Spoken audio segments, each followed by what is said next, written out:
ಸಮುದ್ರದ ತಡ ಪ್ರಶಾಂತವಾಗಿ ನಿಶಬ್ದವಾಗಿತ್ತು. ಅಲ್ಲಿ ಮನೆಗಳು ಮತ್ತೆ ಮರಗಳು ಇದ್ದವು. ಅಲ್ಲಿ ವರ್ಷಗಳಿಂದ ಮೀನುಗಾರರು ವಾಸವಾಗಿದ್ರು. ಸಮುದ್ರದ ದಡದಲ್ಲಿ ವಾಸವಾಗಿದ್ದ ಈ ಜನರು ಪ್ರತಿದಿನ ಮೀನುಗಳನ್ನು ಹಿಡಿದು ಅವುಗಳನ್ನು ಮಾರಾಟ ಮಾಡಿ ಹಣವನ್ನ ಸಂಪಾದನೆ ಮಾಡ್ತಾ ಇದ್ರು. ಮೀನಿನಿಂದನೇ ಜೀವನ ನಡೆಸುತ್ತಿದ್ದ ಈ ಜನರಲ್ಲಿ ಜೀವ ಎಂಬ ಒಬ್ಬ ವ್ಯಕ್ತಿ ಮೀನುಗಾರಿಕೆಯಿಂದ ಮುಂದುವರೆದು ತನ್ನದೇ ಆದ ಒಂದು ಉದ್ಯೋಗನ ಶುರು ಮಾಡ್ಬೇಕು ಅಂತ ಬಯಸ್ತಾ ಇದ್ದ. ಅವ್ರ ತಾಯಿ ಕನ್ಸ್ ಕಂಡಿದ್ರು, ಒಂದಿನ ಅವ್ರ ಮಗ ಮೀನುಗಾರ ಅಲ್ಲ, ಅದ್ರ ಬದಲಾಗಿ ಒಬ್ಬ ಒಳ್ಳೆ ಶೆಫ್ ಆಗಿರ್ತಾ ಇದ್ದ ಅಂತ. ಈಗ ಆ ಒಂದು ಕನ್ಸು ಈಡೇರ್ತಾ ಇದೆ ಅಂತ ಅನ್ಸುತ್ತೆ.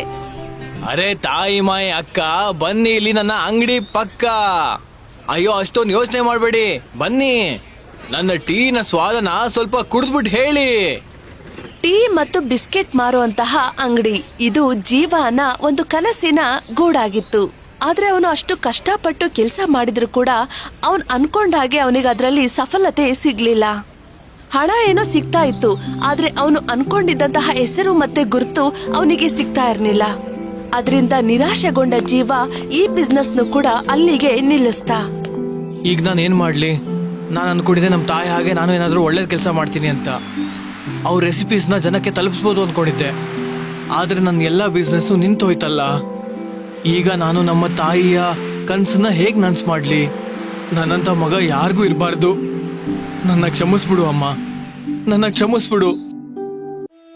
ಪಾಪ ಜೀವ ಯಾವಾಗ್ಲೂ ಅದನ್ನೇ ಚಿಂತೆ ಮಾಡ್ತಾ ಕೊರಗ್ತಾ ಇದ್ದ. ಅವನು ಮತ್ತೆ ಅದೇ ಹಳೆ ಕೆಲ್ಸನ ಶುರು ಮಾಡ್ಕೊಂಡ. ಮೀನ್ ಮಾರೋದು, ಬೆಳಿಗ್ಗೆ ಮೀನಿನ ಹಿಡಿಯೋದು ಮತ್ತೆ ಸಂಜೆ ಮೀನಿನ ಮಾರಿ ಮನೆಗೆ ಹೊರಡೋದು. ಬರೀ ಇದೇ ಇವನ್ ಜೀವನ ಆಗೋಗಿತ್ತು. ಹಾಗೆ ಒಂದು ದಿನ ಊಟ ಆದ್ಮೇಲೆ ಸರಾಯಿ ಕುಡಿತ ಜೀವ ಸಮುದ್ರದ ದಡಕ್ಕೆ ಬಂದು ಮಾತನಾಡುತ್ತಾ ನಿಂತ್ಕೊಂಡ. ತನ್ನ ಹಣೆ ಬರಹದ ಮೇಲೆ ಅವನಿಗೆ ಬೇಸರ ಆಗಿತ್ತು. ಹೇಗ ಅನಿಸ್ತಾ ಇದೆ ಅಂದ್ರೆ ಜೀವನದಲ್ಲಿ ಯಾವುದೇ ಉದ್ದೇಶ ಇಲ್ಲ ಅನ್ನೋ ಹಾಗೆ. ಅಲ್ಲ, ನಾನು ಯಾಕಂತ ಬದುಕ್ಲಿ? ನನ್ನ ತಿಂಡಿ ಸ್ಟಾಲು ನಿಂತೋಯ್ತು, ನನ್ನ ಟೀ ಸ್ಟಾಲು ನಿಂತೋಯ್ತು. ಈಗ ನಾನು ಮಾಡೋದಾದ್ರೂ ಏನಂತ ಮಾಡ್ಲಿ? ಏನ್ ಮಾಡ್ಲಿ ನಾನು? ಹೇಳು, ನಾನು ಏನ್ ಮಾಡ್ಲಿ? ತನ್ಮೇಲೆ ತಾನು ಬೇಜಾರ್ ಮಾಡ್ಕೊಂಡಿದ್ದ ಜೀವಾಗೆ ಜೀವನನೇ ಬೇಸರ ಆಗಿತ್ತು. ನಶೆಯಿಂದ ಏನ್ ಮಾತಾಡ್ತಾ ಇದ್ನೋ ಅದು ಅವನಿಗೂ ಸಹ ತಿಳಿತಾನೆ ಇರ್ಲಿಲ್ಲ. ಆಗ ಅವನ್ ಮುಖದ ಮೇಲೆ ಒಂದು ನೀಲಿ ಹೊಳಪು ಕಾಣಿಸ್ಕೊಳ್ತು. ಅದರಿಂದ ಅವನಿಗೆ ಕುಡ್ದಿದ್ ನಶೆ ಇಳ್ದೋಯ್ತು. ಆಗ ಅವನು ಕಣ್ಬಿಟ್ಟು ನೋಡಿದಾಗ ಇಡೀ ಸಮುದ್ರ ಆ ನೀಲಿ ಹೊಳಪಿನಿಂದ ಹೊಳಿತಾ ಇತ್ತು. ಸಡನ್ ಆಗಿ ತಂಪು ಗಾಳಿ ಬೀಸೋದಿಕ್ಕೆ ಶುರುವಾಯ್ತು. ಸಮುದ್ರದಿಂದ ಒಂದು ಅಲೆ ಈಜುತ್ತಾ ಅವನ್ ಬಳಿ ಬಂತು. ಆ ಅಲೆಯಿಂದ ಒಬ್ಳು ಮತ್ಸ್ಯ ಕನ್ಯೆ ಹೊರ ಬಂದ್ಲು. ಅರೆ, ಇದೇನಿದು? ಅವಳು ನೀರಲ್ಲೇನೆ ಜೀವ ಹತ್ರ ಬರ್ತಾನೆ ಇದ್ಲು. ಅದರಿಂದ ಭಯಗೊಂಡ ಜೀವ ಓಡೋದಿಕ್ಕೆ ಶುರು ಮಾಡ್ದ. ಕಾಪಾಡಿ, ಯಾರಾದ್ರೂ ನನ್ನ ಕಾಪಾಡಿ. ಎಲ್ಲಿಗೆ ಓಡ್ತಾ ಇದ್ಯಾ? ನೀನ್ ನನಗೆ ಹೆದರ್ಕೊಂಡು ಓಡೋ ಅವಶ್ಯಕತೆ ಇಲ್ಲ. ನೀನ್ ಮಾತಾಡಕ್ಕೂ ಆಗುತ್ತಾ ನಿನಗೆ? ಆದ್ರೆ ನೀನ್ ಯಾಕೆ ಅಳ್ತಾ ಇದೀಯಾ? ಮತ್ ನಾನ್ ಏನ್ ಮಾಡ್ಲಿ? ನನ್ ಯಾವ ಬಿಸ್ನೆಸ್ ಕೂಡ ಚೆನ್ನಾಗೇ ಆಗ್ತಾ ಇಲ್ಲ. ನಾನೇನಾದ್ರೂ ಸಾಧನೆ ಮಾಡ್ಬೇಕು ಅನ್ನೋದು ನಮ್ ತಾಯಿ ಕನ್ಸಾಗಿತ್ತು. ಒಳ್ಳೆ ಶೆಫ್ ಆಗ್ಬೇಕು ಅನ್ಕೊಂಡಿದ್ರು. ಆದ್ರೆ ಏನ್ ಮಾಡ್ಲಿ? ಝೀರೋ, ಎಲ್ಲಾನು ಝೀರೋ. ನನ್ ಕೈಲಿ ಏನು ಮಾಡಕ್ಕಾಗಲ್ಲ. ಅಷ್ಟೇ ತಾನೇ? ಇಲ್ ನೋಡು, ಇದು ನನ್ನ ಅದ್ಭುತವಾದ ರೆಸಿಪಿ ಬುಕ್. ಇದರಲ್ಲಿ ತುಂಬಾ ರುಚಿಕರವಾಗಿ ಅಡಿಗೆ ಮಾಡೋ ರೆಸಿಪೀಸ್ ಎಲ್ಲ ಇದೆ. ಇದನ್ನ ನೀನು ನಿಂದು ಮಾಡ್ಕೊಂಡ್ರೆ ನೀನು ಖಂಡಿತವಾಗೂ ನೀನ್ ಮಾಡೋ ಕೆಲ್ಸಲ್ಲಿ ಯಶಸ್ ಪಡಿತೀಯ. ಏನು? ನಿಜಾನಾ? ಹೌದು, ನಿಜ. ಆದ್ರೆ ಇದನ್ನ ನೀನು ಓದೋಕ್ಕೂ ಮುಂಚೆ ಒಂದು ಮಂತ್ರನ ಪಠಣೆ ಮಾಡ್ಬೇಕು. ಆಗ ಇದ್ರಲ್ಲಿರ್ತಕ್ಕಂತಹ ಶಕ್ತಿ ನಿನ್ ರೆಸಿಪಿನಲ್ಲಿ ಸೇರ್ಕೊಳ್ಳುತ್ತೆ. ಆದ್ರೆ ಜೋಪಾನವಾಗಿರು. ಈ ಬುಕ್ಕಿಂದ ಎಷ್ಟು ಒಳ್ಳೇದಾಗುತ್ತೋ ಅಷ್ಟೇ ಕೆಟ್ಟದಾಗೋ ಸಂಭವ ಕೂಡ ಇದೆ. ಪರವಾಗಿಲ್ಲ, ನನಗೆ ಒಪ್ಪಿಗೆ ಇದೆ. ನಾನೇನಾದ್ರೂ ಒಂದು ಸಾಧಿಸ್ಬೇಕು. ನನಗೆ ಅಷ್ಟೇ ಬೇಕಾಗಿರೋದು. ಮತ್ಸ್ಯ ಕನ್ಯೆಯ ಮಾತನ್ನು ಕೇಳಿದ ಜೀವ ಅದಕ್ಕೆ ಒಪ್ಕೊಂಡು ರೆಡಿಯಾದ. ಮತ್ತೆ ಅವಳು ಹೇಳಿದಂತ ಮಂತ್ರನ ನೆನಪಿಸ್ಕೊಂಡು ಅದನ್ನ ಬಳಸ್ಕೊಳ್ಳೋದಕ್ಕೆ ತುಂಬಾ ಉತ್ಸುಕನಾಗಿದ್ದ. ಆಬ್ರಾ ಕಡಾಬ್ರಾ, ಹೇ ರಹಸ್ಯಮಯ ಪುಸ್ತಕ, ನನ್ನ ಕೈಯಿಂದ ಎಂತ ಚಮತ್ಕಾರ ಮಾಡು ಅಂದ್ರೆ ಜನ ನನ್ನ ಕೈಯಾರೆ ಮಾಡಿರೋ ಅಡ್ಗೆನ ತಿನ್ಬಿಟ್ಟು ಏನ್ ಹೇಳ್ಬೇಕು ಅಂದ್ರೆ ಅದೇ ಹೇಳ್ತಾರಲ್ಲ, ಮಂತ್ರ ಮುಗ್ಧರಾಗ್ಬೇಕು. ಜೀವ ಮತ್ಸ್ಯ ಕನ್ಯೆ ಹೇಳಿದ ಮಂತ್ರನ ಪಠಣೆ ಮಾಡ್ದ. ಆಗ ಆ ಬುಕ್ ಗಾಳಿನಲ್ಲಿ ತೇಲೋದಿಕ್ಕೆ ಶುರುವಾಯ್ತು. ಅದರಿಂದ ಚಮತ್ಕಾರ ಆಗೋದಿಕ್ಕೆ ರೆಡಿ ಆಯ್ತು. ಮತ್ತೆ ಆ ಬುಕ್ ತನಗ್ ತಾನೇ ಜೀವ ಕೈಗೆ ಬಂದು ಸೇರ್ಕೊಳ್ತು. ಆಗ ಜೀವ ತೆರೆದ್ ನೋಡ್ದಾಗ ಆ ಬುಕ್ ಪೇಜ್ ಅಲ್ಲಿ ಒಂದು ಸ್ಪೆಷಲ್ ಕೇಕ್ ನ ರೆಸಿಪಿನ ಬರೆಯಲಾಗಿತ್ತು. ಅದನ್ನು ಓದಿದ್ಮೇಲೆ ಜೀವಾಗೆ ತುಂಬಾ ಸಂತೋಷ ಆಯ್ತು. ಅವನ್ ಖುಷಿಗೆ ಪಾರನೇ ಇರ್ಲಿಲ್ಲ. ಅವನ್ ಆ ರೀತಿ ರೆಸಿಪಿನ ಇದುವರೆಗೂ ಕೂಡ ನೋಡಿರ್ಲಿಲ್ಲ. ನಾನು ಈ ವಿಶಿಷ್ಟವಾದ ಕೇಕ್ ನ ತಯಾರಿಸ್ತೀನಿ ಅಂತ ಅನ್ಕೊಂಡಾಗ ಅಚಾನಕ್ಕಾಗಿ ಒಂದು ನೀಲಿ ಬೆಳಕು ಅವನ್ ದೇಹಕ್ಕೆ ಬಂದು ಸೇರ್ಕೊಳ್ತು. ಆಗ ಜೀವಾಗೆ ಒಂದು ಆತ್ಮವಿಶ್ವಾಸ ಜಾಸ್ತಿ ಆಯ್ತು. ಮಾರನೇ ದಿನ ಜೀವ ತುಂಬಾ ಉತ್ಸಾಹದಿಂದ ಕೇಕ್ ನ ತಯಾರು ಮಾಡೋದಿಕ್ಕೆ ಶುರು ಮಾಡ್ದ.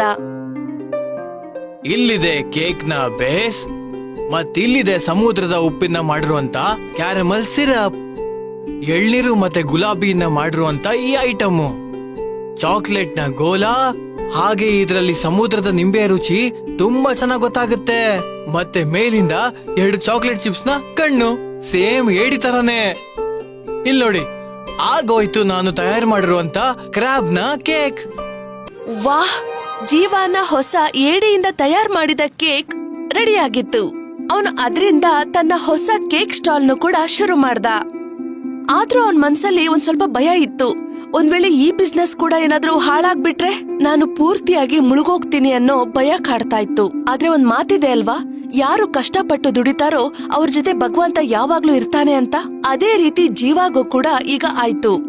ಅಯ್ಯೋ, ಇದು ಏಡಿ ಆಕಾರದಲ್ಲಿರೋ ಕೇಕ್ ನೋಡೋದಿಕ್ಕೆ ತುಂಬಾ ಚೆನ್ನಾಗಿದೆ. ಅಮ್ಮ, ನನಗಿದನ್ನ ನೀವು ಕೊಡಿಸ್ತೀರಾ? ಅಯ್ಯೋ, ಇದರಲ್ಲಿ ಕೇಳೋ ಅಂತದ್ದೇನಿದೆ, ತಗೊಳ್ಳಿ, ತಿನ್ನಿ. ಈಗ ಜೀವನ ಪರಿಶ್ರಮಕ್ಕೆ ಉತ್ತರ ಸಿಕ್ಕಿತ್ತು. ಏಡಿ ಆಕಾರದಲ್ಲಿ ಭಯಾನಕವಾಗಿ ಮಾಡಲಾಗಿದ್ದ ಆ ಕೇಕ್ ಜನರಿಗೆ ತುಂಬಾನೇ ಇಷ್ಟ ಆಯ್ತು. ನೋಡ್ತಾ ನೋಡ್ತಿದ್ದಾಗೆ ಜೀವನ ಆ ಕೇಕ್ ಸ್ಟಾಲ್ ಮುಂದೆ ಜನಗಳ ಹಿಂಡು ಜಾಸ್ತಿ ಆಗ್ತಾ ಹೋಯ್ತು. ಆಗ ಅವನ್ ಬಿಸ್ನೆಸ್ ಕ್ಲಿಕ್ ಆಯ್ತು. ಎಂತ ಅದ್ಭುತ ಭಗವಂತ, ನೀವಂತೂ ಅದ್ಭುತನೇ ಮಾಡಿದ್ರಿ. ನನ್ ಬಿಸ್ನೆಸ್ ಅಂತೂ ತುಂಬಾ ಚೆನ್ನಾಗಿ ನಡೀತಾ ಇದೆ. ಎಲ್ಲ ನಿಮ್ಮ ಕೃಪಾ ಕಟಾಕ್ಷ. ಹಾಗೆ ಆ ಮತ್ಸ್ಯಕನ್ಯದು ಕೂಡ. ಇನ್ ಮುಂದೆ ನಿಮ್ಮ ಕೃಪಾ ಕಟಾಕ್ಷ ಹೀಗೆ ಇರ್ಲಿಯಪ್ಪ.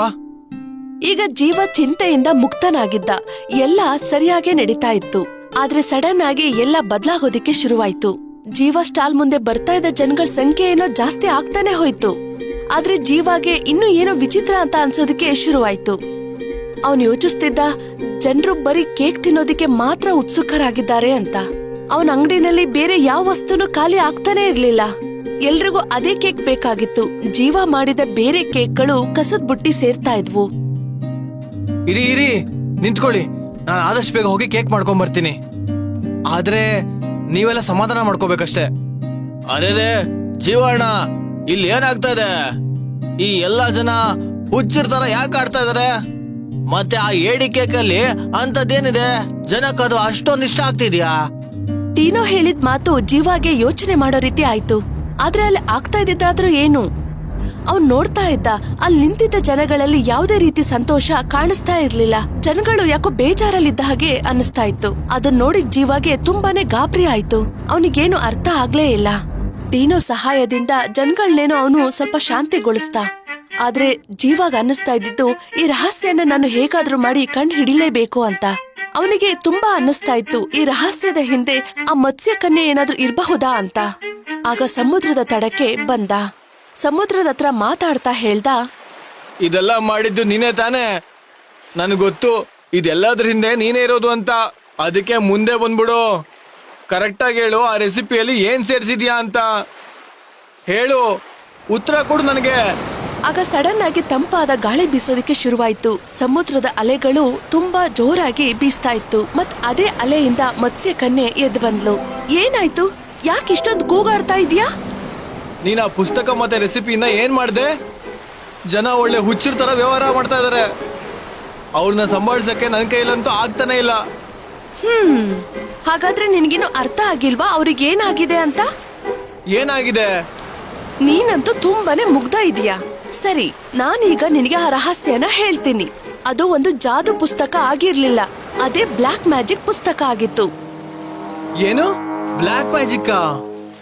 ಹಾ, ಅದ್ರಿಂದಾನೆ ನಿನ್ನೆ ಈ ಒಂದು ಬಿಸ್ನೆಸ್ ನಡೀತಾ ಇರೋದು, ಗೊತ್ತಾಯ್ತಾ? ಈಗ ಅದಕ್ಕೆ ಜನ ಹುಚ್ಚರಾಗ್ತಾ ಇದ್ದಾರೆ. ಮುಂದೆ ಹೋಗ್ತಾ ಹೋಗ್ತಾ ಅವರು ನೀನ್ ಮಾಡೋ ಕೇಕ್ ತಿನ್ನೋದಕ್ಕೆ ತುಂಬಾ ಹುಚ್ಚರಾಗ್ತಾರೆ. ಅವ್ರ ಹುಚ್ಚುತನದಿಂದ ನೀನು ತುಂಬಾ ಶ್ರೀಮಂತ ಆಗ್ತೀಯ. ಅದರಿಂದ ನಿನ್ ಹೆಸರು ತುಂಬಾ ಎತ್ತರಕ್ಕೆ ಬೆಳೆಯುತ್ತೆ. ಆದ್ರೆ ನನಗೆ ಸಕ್ಸಸ್ಸು ಈ ರೀತಿ ಬೇಕಾಗಿರ್ಲಿಲ್ಲ. ಆದ್ರೆ ನಾನ್ ನಿನಗೆ ಇದನ್ನ ಮೊದ್ಲೇ ಹೇಳಿದ್ದೆ, ಆದ್ರೆ ನೀನ್ ಅದನ್ನ ಕೇಳೋದಕ್ಕೆ ರೆಡಿನೇ ಇರ್ಲಿಲ್ಲ. ಇವಾಗ ಏನ್ ಮಾಡಕ್ಕಾಗುತ್ತೆ? ಇವಾಗ ಏನಿದ್ಯೋ ಅದನ್ನ ನೀನ್ ಒಪ್ಕೊಳ್ಳೇಬೇಕು. ಇವಾಗ ಏನೇ ನಡೆದ್ರು ಅದ್ರ ಜವಾಬ್ದಾರಿ ಖಂಡಿತ ನಿಂದೆ ಆಗುತ್ತೆ. ಮತ್ಸ್ಯ ಕನ್ಯೆಯ ಮಾತನ್ನು ಕೇಳಿದ ಜೀವಾಗೆ ತುಂಬಾ ಬೇಜಾರಾಯ್ತು. ಅವನಿಗೆ ತುಂಬಾ ಪಶ್ಚಾತ್ತಾಪ ಆಯ್ತು. ನಾನು ಹೆಸರು ಮತ್ತೆ ಹಣ ಗಳಿಸ್ಬೇಕು ಅಂತ ಕೆಟ್ಟ ದಾರಿ ಹಿಡ್ದೆ ಅನ್ನೋದು ತುಂಬಾ ಕಾಡ್ತಾ ಇತ್ತು. ಇವಾಗ ಏನ್ ಮಾಡ್ಬೇಕು ಅಂತ ಅವನಿಗೆ ತೋಚುತ್ತಾನೆ ಇರ್ಲಿಲ್ಲ.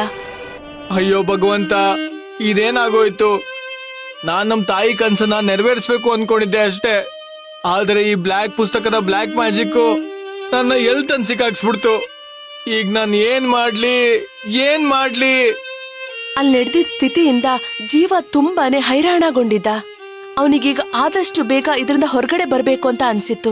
ಆಗ ಅವನ ದೃಷ್ಟಿ ಗೋಡೆ ಮೇಲೆ ಬರ್ದಿದ್ದಂತಹ ಒಂದು ಬರವಣಿಗೆ ಮೇಲೆ ಬಿತ್ತು. ಅದ್ರಲ್ಲಿ ಬರ್ದಿತ್ತು, ಒಂದ್ ವೇಳೆ ಜೀವನದಲ್ಲಿ ನಿಮ್ಗೆ ಯಾವ್ದಾದ್ರು ವಿಷಯ ತೊಂದರೆ ಕೊಡ್ತಾ ಇದ್ರೆ ಅದನ್ನ ಎಲ್ಲಿಂದ ತಂದ್ರು ಅದನ್ನ ತಗೊಂಡೋಗಿ ಅಲ್ಲಿಗೆ ಬಿಸಾಕ್ಬಿಡಿ. ಅದನ್ನು ಓದಿದ್ಮೇಲೆ ಜೀವಾಗೆ ತನ್ನ ಪ್ರಶ್ನೆಗೆ ಉತ್ತರ ಸಿಕ್ತು. ಮಾರನೇ ದಿನ ಅವನು ಮತ್ತೆ ಸಮುದ್ರದ ತಡಕ್ಕೆ ಬಂದ.